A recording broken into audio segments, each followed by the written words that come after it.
Hey guys, Sean here. Welcome to part two of my Marvel collection. All right, so let's get started with the second pile, I guess you'd call it. So we got Spider-Man 3 from 2007. Spider-Man 3 I saw in theaters. It was like the first. This was like the first Marvel movie I saw in theaters. Or no, that was actually Ghost Rider. Ghost Rider I saw in theaters with some friends, with a couple of friends from my class, and then I saw this with another group of friends. And I was probably the only one who teared up when Harry died in my group of friends. Yes, so what? I was emotional seeing Harry die in the movie. Boo hoo. I get emotional during movies. So what? Hey, it takes a real man to show their feelings. Anyway, Fantastic Four Rise of the Silver Surfer. So this was the 2007 sequel to the 2005 movie, and I had heard that even though this movie got a better reception than the first one, it sadly did not make as much money, and so Fantastic Four 3 was scrapped along with the planned Silver Surfer spinoff. And then we got Fan Four Stick instead because Fox couldn't let Marvel have the fucking rights, I guess.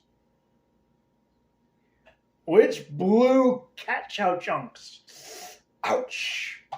All right, so now we are essentially, well, not really, because I have a few other movies here that are not pre-MCU. So we're not totally out of the pre-MCU era yet. I mean, we kind of are, we kind of aren't. But anyway, this is okay. So anyway, first Iron Man movie in 2008. This was the start of the MCU, and is still going to this day. About 15 years, if my math is correct. Later, damn. Because I think Ant-Man and the Wasp: Quantumania was movie 31. I think it was either 31 or 32. I'd have to look it up. But this was the first movie in the MCU. This was the movie that actually kind of revitalized Robert Downey Jr.'s career, because Robert Downey Jr. was kind of, let's say, in a bad place at that time. He was essentially damaged goods. And Jon Favreau essentially bet the farm on Downey, and it paid off big time because, yeah, whoever has to play Tony Stark in the future, whether it's the main Tony Stark or a Tony Stark variant in another multiverse movie or something, good luck, sir. You have a lot on your plate. Same with whoever plays the next James Bond after Daniel Craig. Incredible Hulk. This was released also in 2008. This was directed by Louis Leterrier, who is directing the next two Fast and Furious movies. And honestly, I'm curious to see what he does with these two movies, because they have recently just announced that Leterrier will come back for Fast 11, which I'm not surprised, given they said 10 and 11 are going to be a two-parter. Are going to be a two-part finale. So yeah, I read also that Edward Norton, once he signed on, had rewrote a lot of this movie to make it into the movie we have, and they even added in the backstory of Hulk's origins being tied to the Super Soldier Serum project from Captain America: The First Avenger, which I really like that idea. And then, for whatever reason, Marvel and Norton parted ways, and then we got Mark Ruffalo in the Avengers. And so, yeah, Norton is the only actor to not return for the Avengers. He's the only Avenger to not reprise his role, put it that way. X-Men Origins Wolverine, people would say, this was released in 2009.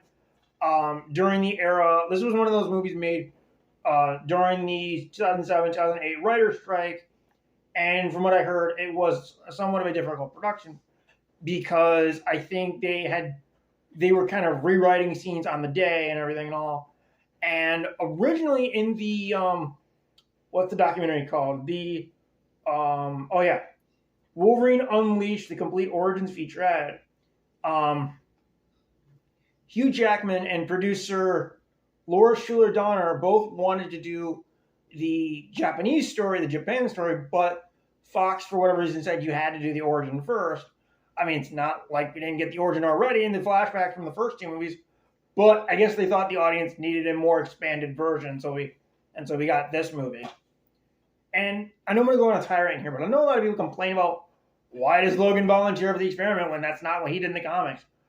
Well, to be fair, if you watch X2, which is supposed to be a prequel to, Stryker clearly says in that movie, as I recall, it was you who volunteered for the procedure.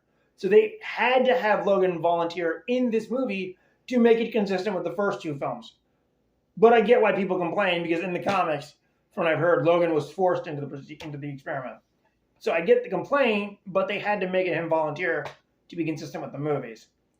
Iron Man 2, this was a lot of fun. I know a lot of people say they didn't need all the Avengers tie-ins and setups, kind of like what people said about BVS with the Justice League setups. But I found this to be an entertaining movie. It's not perfect, obviously, but I at least had fun with it when I saw it in theaters. And I even like that they introduced Rhodey as, like, they even brought in Rhodey as War Machine, even though Rhodey was in the first movie. And they did have that little moment where he looks over the Mark II suit and says, "Next time, baby." Sadly, not for Terrence Howard, though, because I guess due to money disputes or something, because I guess when they signed the contract for the first movie, they originally said they were going to pay Howard X number of money. And then when it came time to negotiate for Iron Man 2, he felt kind of screwed out of the money, because I guess they were giving his money to Downey or something like that. I don't remember what the full story was. And so basically Howard and Marvel parted ways, and then they brought in Don Cheadle to play the part.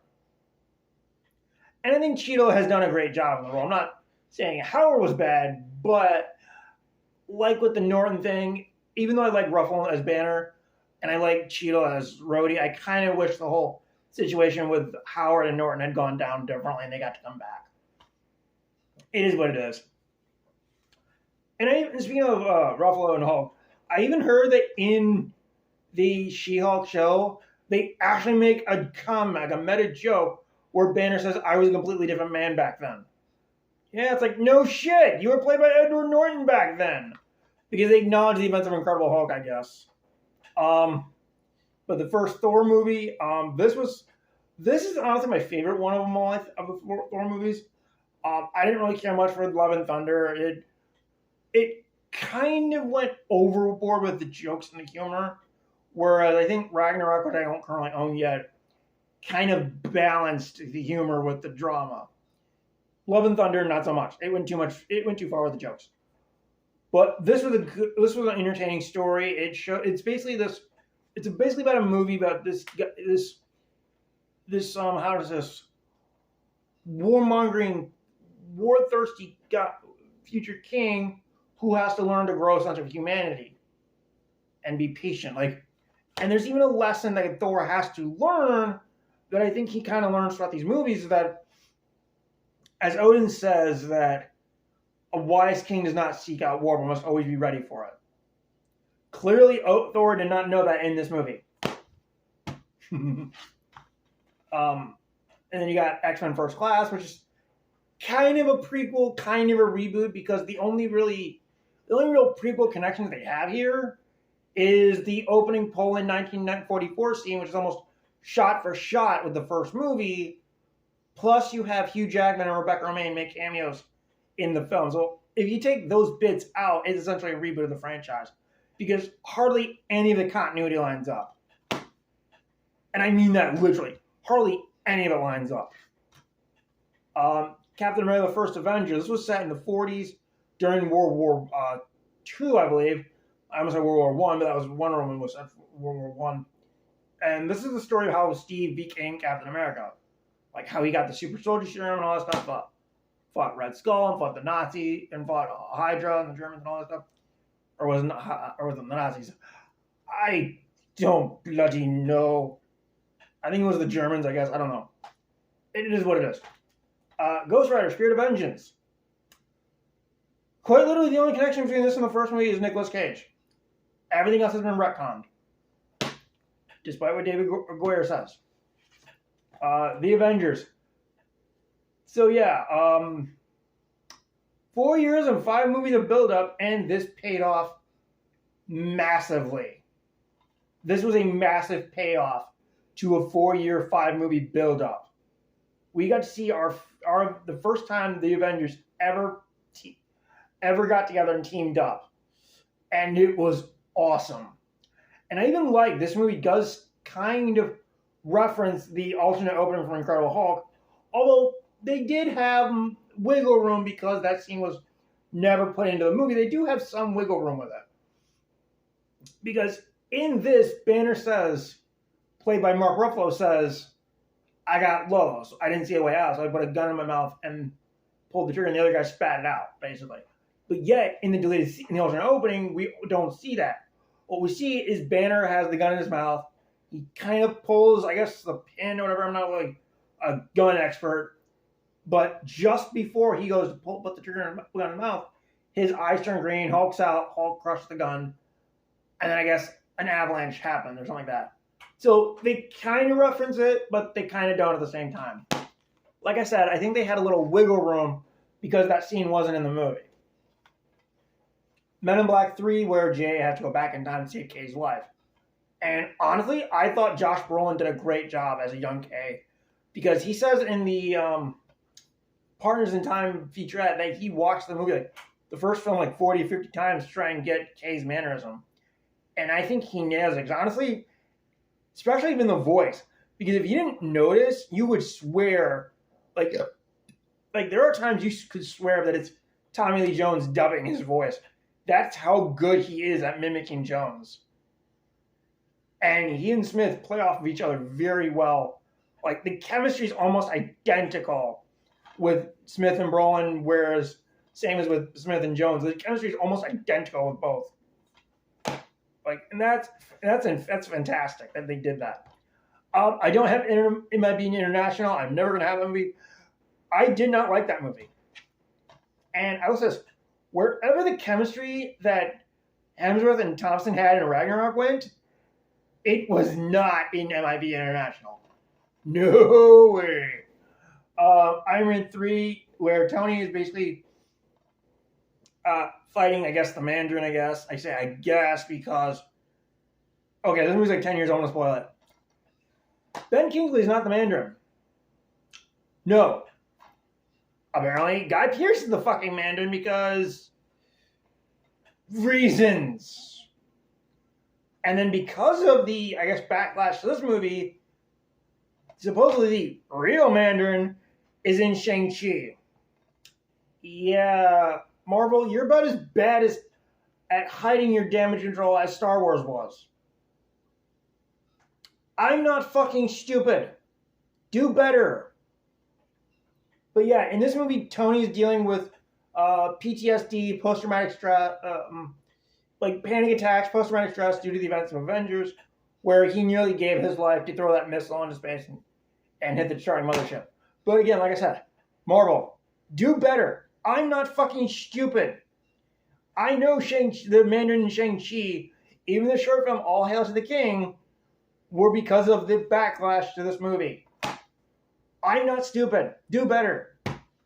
So yeah, the Wolverine this was the second Wolverine movie, and this took place after X-Men: The Last Stand, where after he killed Jean, Logan kind of fled to Canada to be kind of a hermit. He said he basically gave up on being Wolverine, and so he's been summoned to Japan to say goodbye to someone he met in 45. And then, obviously, with Wolverine, all hell breaks loose. Season 1 of Agents of S.H.I.E.L.D. Good show. I wish they would release the other seasons on DVD or do a complete series box set, because if they did, I'd totally buy it. But they haven't. But this is a good show. I enjoy it. And then the last one of this pile is Thor: The Dark World. Now, I rewatched this movie after I saw Love and Thunder, because I wanted to go back. People said, oh, this was a shit Thor movie and all that stuff. So I'm like, you know what? I've seen Love and Thunder. I want to go back and watch Dark World, because I haven't watched it in a while. And yeah, Love and Thunder makes this look like the fucking Dark Knight. I'm not kidding. This is actually a more entertaining movie compared to Love and Thunder. Yes, Malekith is a crap villain. And from what I've heard, hardly anybody who made this movie enjoyed making it, because apparently it was a troublesome production, given they were made to go into reshoots. And apparently this was not the movie that Alan Taylor wanted to make. Because even when the Snyder Cut came out, Alan Taylor said that he wanted to release the director's cut of this movie because this was not essentially the movie he wanted to make. Because from what I've heard, what I read, he wanted to do a more Game of Thrones vibe with Carter Burwell as the composer, but for whatever reason, they did the reshoots and they replaced Burwell with, I'm blanking on him, Brian Tyler, who would co-compose Age of Ultron with Danny Elfman. So that's part 2. I'm going to start part 3 here.